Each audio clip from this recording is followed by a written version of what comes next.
Okay. Ooh, boy, my back is hurting me. All right, Oh Ben my Simmons. goodness. What a game tonight. Ladies and gentlemen, you are in for a special treat. This is our live reaction after post Raptors game tonight, where they're still sticking in this series, only down by 3-2.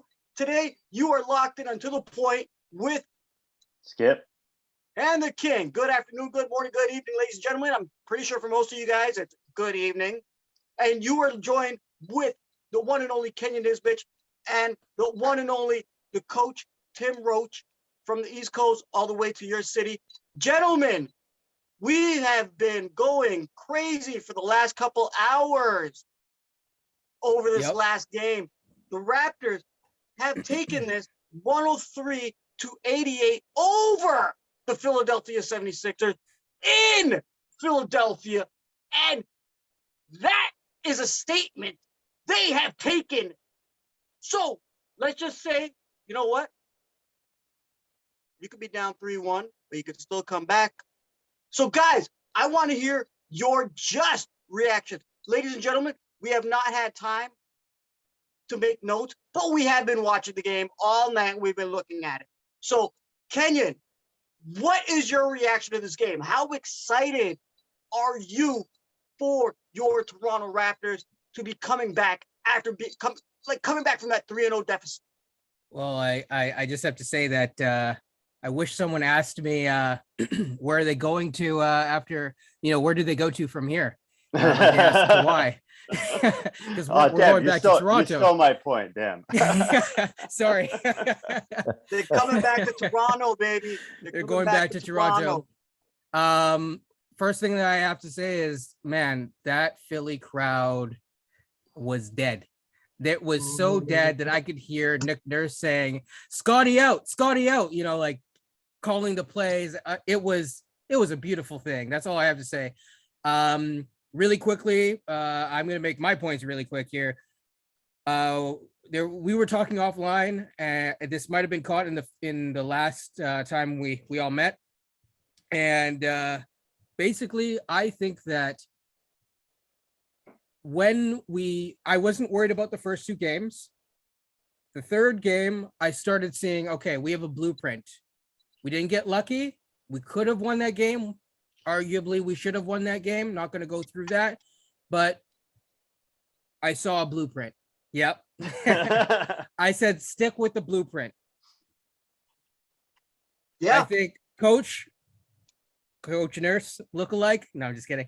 Coach Nurse is not the ganger. It's true. It's all right. I mean, this is the matchup, right? I mean, it's the coach who always comes from behind and the coach who always loses from ahead. So exactly. So and there's something about this team. This is, what this is? This is representative of our season. Wait, Kenyon, of our season. Kenyon, you were going to say something that Coach just said a while ago on the last time we were all talking. Yeah, so him and I were talking about this, and he made a point and I made a point, which is that this is the blueprint. And if they stick to Embiid grabbing it outside of the paint, if they stick to, and I made the point of, they stop doubling Harden, that is the blueprint. Because, 100%. Harden may not have a bad back, but he's looking mighty slow. And, I think that as momentum is shifting, you're seeing it. If you are even just a body language person, you can see it. The longer that this series goes, the more that they get worn down, the more that big guy gets worn down. And as I said, if they can win the next two, and I believe that they could win the next two, and I believe I said that the last time, I said, if they can bring it back to Toronto, there's a good chance that they win in Toronto. I'm not saying it's given.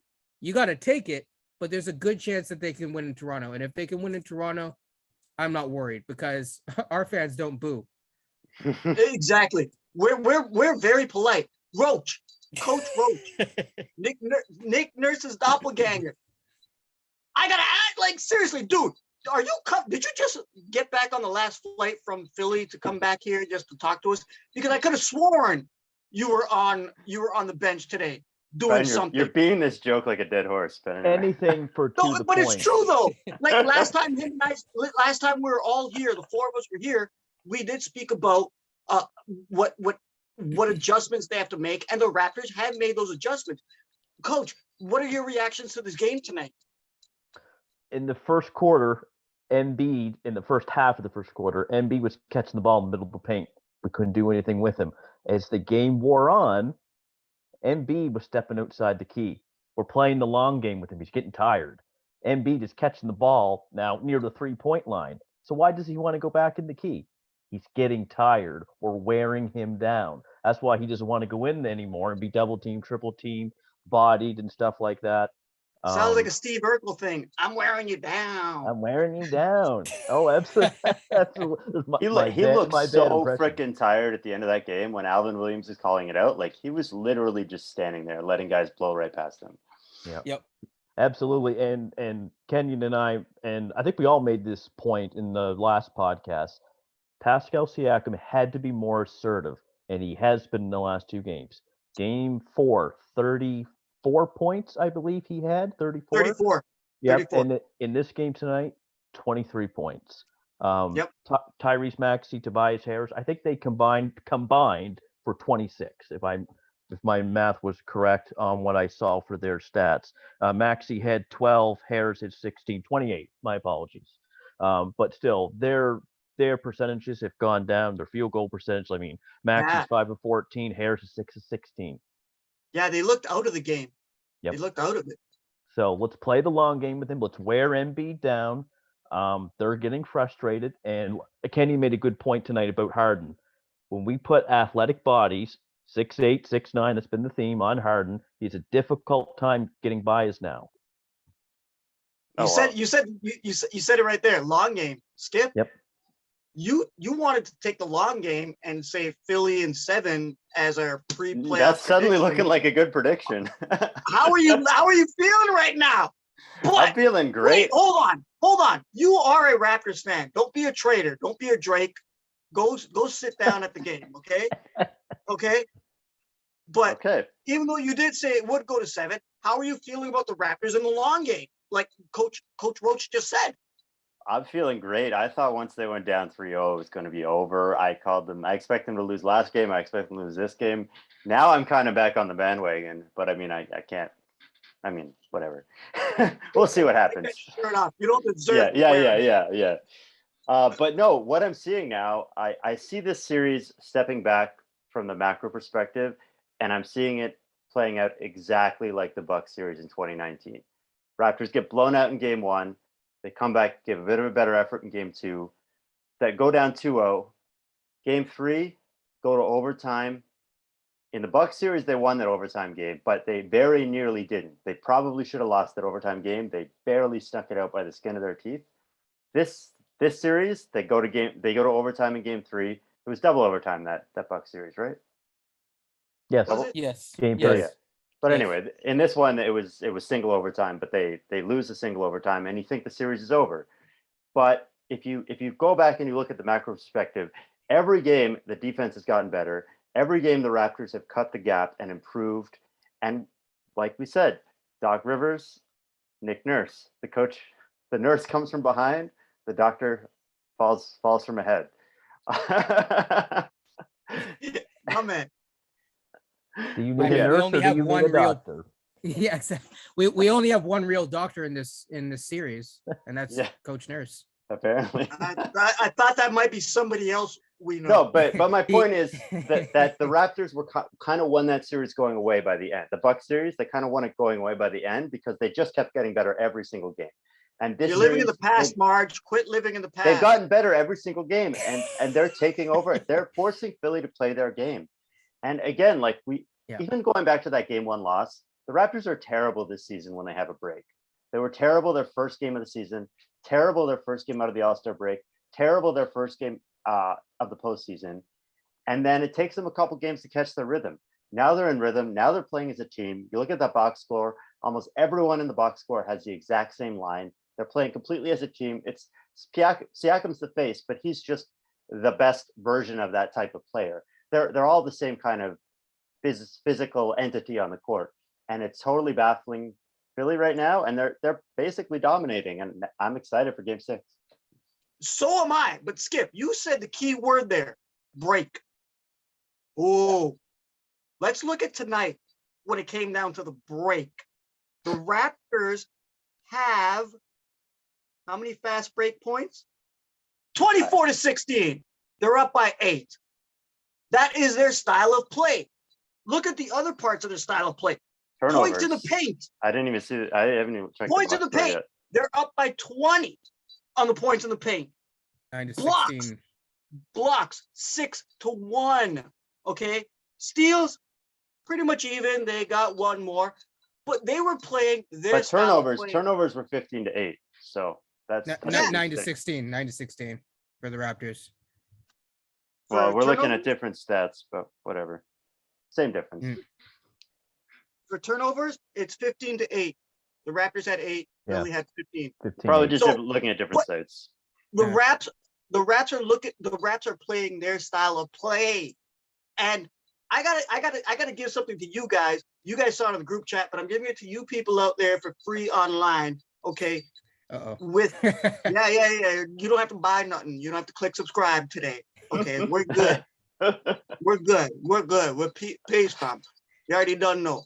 But we did see today that early this morning, we were all in the group chat and Freddie VanVleet will be out. By the way, my mom's favorite player. You guys know she loves him, but he was out. Now, I did pose the question to you guys, right? Because I was thinking about this. With Freddie VanVleet out, now you have, which the broadcast did cover, all these players between 6'6" and 6'9", and the experiment that is going on this year with positionless basketball, right? How would that turn out for your Toronto Raptors? And apparently, it was extremely effective. Now, what do you guys see about that with the positionless ball? So low key, Fred VanVleet. Skip, yeah, go ahead. Skip, I know Low you key, Fred He's ready. VanVleet getting hurt was a good thing for the Raptors. I don't want to slander Fred too much more than other people who come on our show at various times, but in this series, he was clearly overmatched. He wasn't making his shots. He was out there to make shots, and he wasn't making shots. He was over dribbling. He just wasn't. He was a liability on defense, other than some strips once in a while. Against guys like Embiid, at least. Yeah. So I think actually it did benefit the Raptors, and I think subbing Barnes for VanVleet has been a huge thing that can potentially shift the whole series. Yeah, Scotty Barnes starting at point guard. Guys, what do you think, Kenyon? I mean, Sorry, Skip. so No, go ahead. I've been calling for this to happen, but I wanted it to happen gradually over the course of the season, and it did. It happened. It's really started. So if you follow the course of the season, Fred VanVleet was the primary ball handler to start the season for the first 2 months. Over time, we saw that wasn't working. People were complaining about end of game ISOs with Fred, that it wasn't working. And over time, we shifted it to be Pascal Siakam and Scotty Barnes. They also formed, as we saw today, a synergy. Some people still didn't believe. You did say that last time about Yep. Scotty and Pascal passing each other the ball the most. I was thinking about They you do. all game every time I Yep. saw that. Yep. Yeah. So, So go they've developed a synergy, but And don't forget OG either. He did a hell of a lot of ball handling today. Yeah, go I'm ahead. getting to that. Although OG still struggles with ISO situations because of his handle still needs tightening up, but it has improved. And obviously the finger, we don't know what's going on with that, but like OG is, those three players are essential to what they want to do moving forward, no matter what happens. Fred VanVleet is a good player. So I want to start out by saying that he's a good, when he is healthy, he is probably the best point of attack defender that we have. He's not healthy. So defensively, you can't stick him on Maxey. You can't stick him on someone who's fast because he's hobbled. Yeah. Now on offense, I would like to see, and I think we're seeing that, although this fan base tends to be very passionate, I'll say, and have these very, Understatement of the century. they're like a fan. They like to oscillate, right? And so You want what to we see you want to see passionate. Wait till the Sixers fans react to this game. Yeah, I'm glad I don't watch the Leafs, is what I'll say. I've never been a Leafs fan because I'm from Winnipeg, so. Nah. But For the bag. yes. But what I will say is that essentially what you have with this is you see more ball movement. You're seeing the ball doesn't stick. There's times when it does, but in general, the ball doesn't stick. It moves around because it has to move around. And Nick Nurse, since Chris Finch has been gone, we have kind of a read and react type of offense. And to be successful with that, it needs to be read and react with quick movements, the ball not sticking too often, and just going for it. You saw the ball cutting, and shout out to Scotty Barnes. I know he's not at 100%, but my goodness. Oh yes. Like as Magic would say, he went he and passed it. Like, oh man, that's not a kid, that's a man. That's the rookie of the year. Coach, what do you think Freddie's absence has done to affect Toronto's win tonight? Because let's just say they steamrolled them. There was really no chance for Philly to win tonight. My concern with him out, though, was the floor spacing, because that's something that Fred does for our team. Even if he's struggling, you still have to respect his half court. Yeah, when he's struggling, he still has to. He's still respectable for the opposing team at 3-point line. But with Fred out, we're seeing this 6'9", 6'8", 6'9", 6'8", 6'9" lineup, and one person I found that's benefit, not just Scotty Barnes. Precious Achiuwa was our second leading scorer tonight. He had 17 and 7. And I said in our last he podcast, schooled Embiid tonight. That I never thought I'd say that in my life, but Precious Achiuwa, he needs a shower because that game was filthy. He schooled Embiid on offense, on defense. He was the better player tonight. You play the talent always. When Giannis first came into the league, he could hardly dribble for NBA standards. Is what I mean. Precious, we've seen this year, it's looked like at times that he's just really raw, and he still is raw, but you play the talent because the talent will pay off for you if he puts in the work. And I expect him to put in the work over the next few years. And he's doing, and this is just, he's been this unsung hero I found for the Raptors in this series. Yeah. So that's your take on Fred VanVleet being out? No, he said he was worried about the floor spacing, which I just want to jump in and say one thing. What? It's okay if you can't shoot threes if the other team is shooting 27% too. So both teams shot 27 and the Raps shot 25.